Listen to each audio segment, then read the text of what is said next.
This is exactly what you guys are all going to be teaching to your employees. So I'm showing you the presentation. This is not the final draft, but this is 99% there. So as we go through it, I want you guys, your employees are probably going to ask you questions. Your employees might want to talk to you about it. So I want to make sure that you're comfortable with it so that, you can have dialogue with them.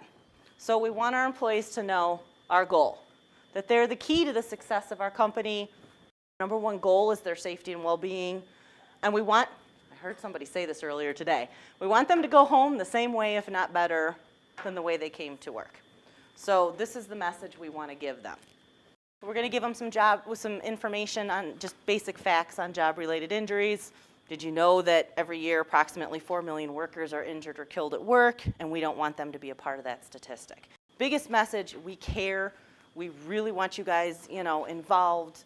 One other thing we really want to bring on is that every employee, I know when you go on sites that are very safety conscious and you ask the employees there who's responsible for safety, they all will answer me, everyone. We need to get that everywhere. There's not one person who's responsible to make sure everyone goes home safe and sound. Everybody is. All of us are responsible for the safety of ourselves and our coworkers.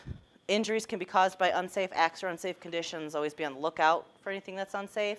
I am going to add one thing to this, a sense of teamwork. For those sites, especially that are more static or have larger staff, get them to feel comfortable with their coworkers. Get them to feel a part of a team so that it's not snitching if they see someone doing something wrong. Get them where they're, tell them we want you to be comfortable talking to each other. We want you to look out for each other. We want you guys to be a team. Those are the kind of things we really want to bring into this. It's their key responsibility. Their jobs can be done in a safe manner. Knowing how to be best at your job means knowing how to do it safely. They should know the hazards of their job. They should select the materials that they need correctly and use them safely. Never use machinery or equipment unless they're trained on it. And if they don't know, ask. We want to reinforce a lot of the things that they probably were told at their initial training. And there are a lot of things you want to continue to reinforce as you're talking to them, during the toolbox meetings. Make sure they're talking to you. Make sure they understand what the expectation is. Make sure they understand what you're asking of them. 40% of injured workers have been on the job less than 1 year. It is true. Newer employees, that statistically, even in our own company, it is an honest statistic. More frequently, it's the newer employees. So those are the ones you really want up front, right away. Be comfortable talking to me. Let me know if you're uncomfortable. Let me know if you're having a problem. Let me know if your PPE, the foggy glasses. Let me know.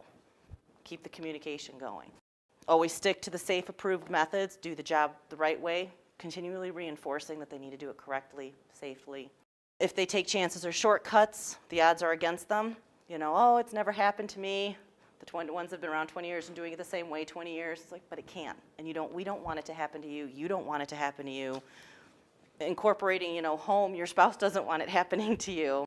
Challenge yourself every day to help prevent an incident. And this is, start bringing them into report the near misses, report hazardous conditions. Here's the form. We'd like you to talk to us about it, and really bring them in. Think of ideas on how to improve. And again, say, let us know. What do you think is the best way to do it? Why do you think this is a problem? Why do you think this is a hazard? What should we do to change it? They're going to have great ideas.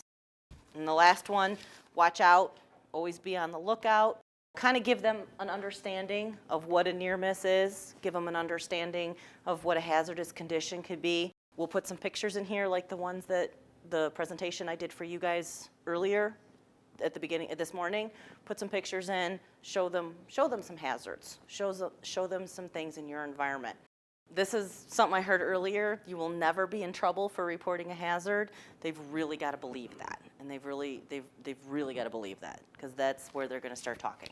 It's like, this isn't about trying to find fault. We really want to fix things. They need to know that if they're asked to do something unsafe, to not do it, and they need to know, don't do it. You're not going to be fired for not doing something unsafe. They need to know if it's a client asking them, they need to understand, be very respectful.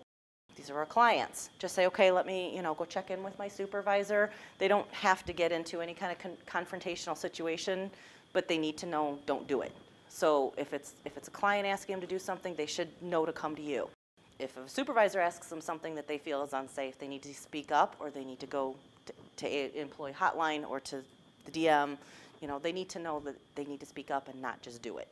If they're feeling they're being pressured into something unsafe by the supervisor or manager, call the employee hotline. We care about them, so let them know. That's a resource. If they're feeling uncomfortable to talking to any of you, that yes, they can. And not rushing to get something done. And if they feel, and again, open up a dialogue. If they feel they can't get it done for whatever reason, something happened, there was a flood. Who was sleeping? You were sleeping, There was a flood and they couldn't get their tasks done. Communicate with you so that they're not rushing, and make a game plan. Make a solution, and then they don't feel, they're not distracted and stressed, and make the game plan and take care of it.